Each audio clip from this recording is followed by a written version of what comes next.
Hi, my name is Saurabh. I'm the founder and CEO of Scrum Academy in Cologne, Germany. Today, I will talk to you about the context of Agile. In almost every single one of my classes, participants ask me, what is agility? When do I have to work in an Agile way? When does it make sense? How does it compare to traditional ways of working? Today, we will take a deep dive on exactly these questions.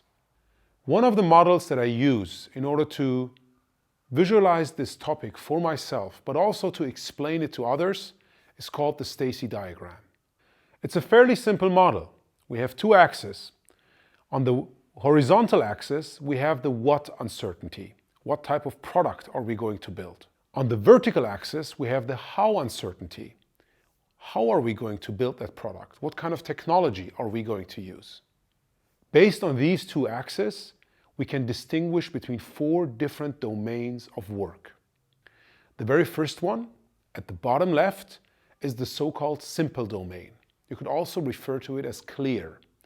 Clear because everything is clear. There's very little, if not no uncertainty, in terms of what we want to build and how we want to build it. I will provide you with an example in a few moments. The next domain is the complicated domain. Uncertainty in terms of what and or how is a bit bigger than in the simple domain. On the top end, we have the chaos, and in between, the complex domain. Both of those domains are characterized by a higher level of uncertainty in terms of what kind of products and services we want to build and contribute, and how we're going to build or realize those products and services. Now let's start with the simple domain.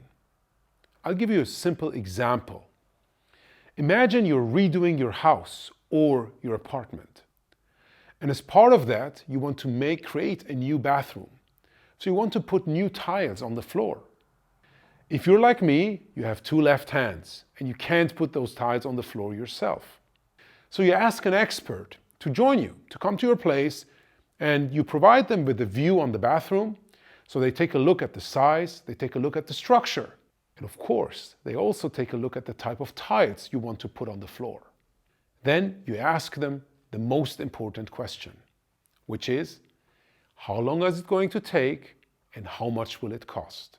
Now, can that person, can that expert in putting tiles on the floor give you an answer on that question? In most cases, that person can give you a concrete answer, right? They might say it will take X number of days and it will cost you X euros, right? But they can give you the answer because everything is clear. The scope of the work is clear, the time of the work can be predefined, and the budget of the work can be predefined. You might remember this from traditional project management. It's the golden or project management triangle of scope, time, and budget, all of them being fixed. We refer to this as defined process control, which means that at the beginning of the initiative, you can predefine every single aspect of it. Then you can set milestones, etc. accordingly. Let's move on to the next domain, which is the complicated domain.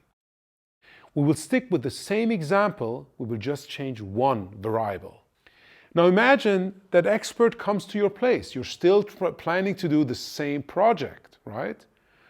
But this time, you didn't have the time or you didn't take the time to buy new tiles.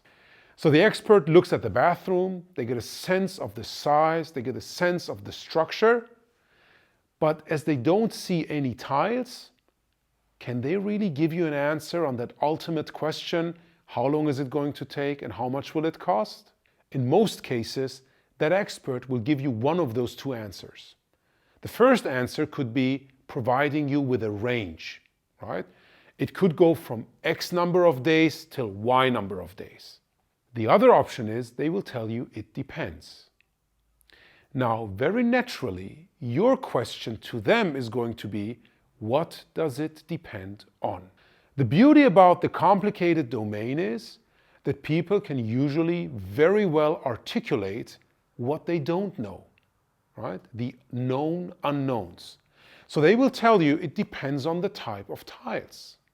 The other aspect or characteristic of this domain is not only can you phrase or articulate what you don't know, there's also fairly simple ways to reduce the uncertainty. So you and the expert could go through a catalog, or as we're now in the 21st century, you could look at a website where they sell tiles, and ultimately you can pick a type of tile and by that significantly reduce the uncertainty. Now, reducing the uncertainty means that you move from the complicated domain into the simple domain. Once you're back in that simple domain, you can again fix the scope, fix the time, fix the budget, and use defined process control to manage your initiative. Let's move to the top right of our matrix, the chaos domain, which is characterized by very high levels of uncertainty in terms of what we do and how we do it. In almost every single one of my classes, I ask the participants, what type of organizations are by default, based on their nature, in this top right domain? Usually, people say companies that do a lot of research or startups are in that domain, and they're absolutely right. Now imagine a startup. Would a startup go and use defined process control, which means predefining the whole scope of what they want to build, basically their whole business, predefine the time and predefine the budget, and then close the door for 2, 3, maybe even longer years, and then suddenly come out and say, ta-da, here's our project, or here's our product, buy it? That's a rhetorical question, obviously. Most startups, at least most successful startups, won't do that. So what do great startups do? Great startups go and work with the clients very interactively. They build a small version of their product and they immediately test it. And by immediately testing it, right, they try to systematically reduce uncertainty in short frequencies.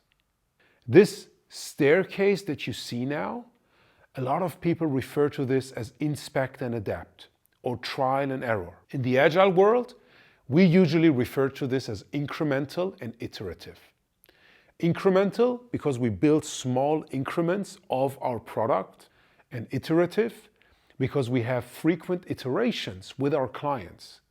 It's not only about building those small increments, it's more importantly about the feedback that we get on those increments. So step by step, we reduce uncertainty and build better products in a better way. Now, this huge complex domain between complicated and chaos is from its characteristic closer to chaos than it is to the complicated domain. Therefore, an empirical way, which is this inspect and adapt or trial and error, fits the complex domain much better than the predefined way. Now, how does the empirical approach look like? We can take the same triangle, look at time and budget as fixed elements, but can we fix the scope? If you look at our horizontal axis with the what uncertainty, and that going up to the right, most likely we can't fix the scope. At least not in the level of detail that we are used to from traditional project management. So what we would do is, we would replace the scope with a vision, our North Star, where we want to go, not necessarily capturing all the details to go there. Personally, I love a quote from Jeff Bezos, the founder and CEO of Amazon. He always says, be stubborn on the vision and flexible on the details. And that's exactly the type of vision that would enable us to run a project or a product development initiative in an empirical compared to a defined approach or way. So what does Agile mean? Agile basically means empirical process control. Working closely with your customers and getting frequent feedbacks on small parts of functionality that you've built. When is an Agile approach appropriate? Especially when you're dealing with areas of high uncertainty, be it the complex or the chaotic domain. In those areas, independent from whether using Scrum or design thinking or any other way of Agile working, all of them result in frequent feedback loops and help you reduce uncertainty in a systematical and very frequent way. I hope this video was insightful to you and it could provide you with the answers that you were looking for. As Scrum Academy, we're going to build more and more videos in the upcoming weeks and inform you about this. Thanks for listening. Sorab.